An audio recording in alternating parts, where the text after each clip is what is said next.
దేవుని యొక్క దీవెన ఆశీర్వాదాల కోసం మనము ఎదురు చూడాలి.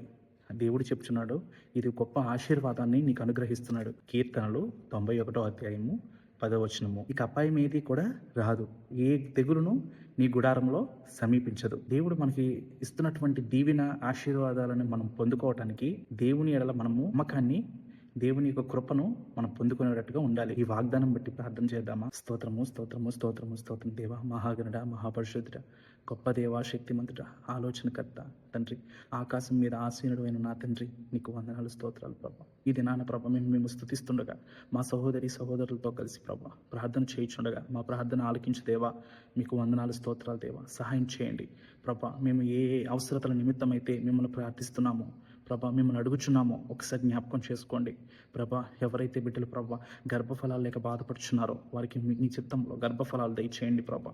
ఈ దినాన ప్రభా మా కుటుంబాల్లో, మా జీవితాల్లో ప్రభా సాతానుడు ఎన్నో తెగుళ్ళను పెట్టుచున్నాడయ్యా.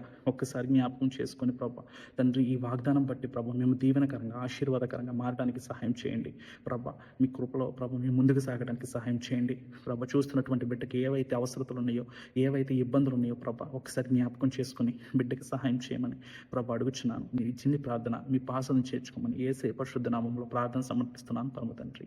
ఆమేన్. God bless you. దేవుడు మీ ప్రార్థన ఆలకించి మీకు జవాబు దయచేయును గాక.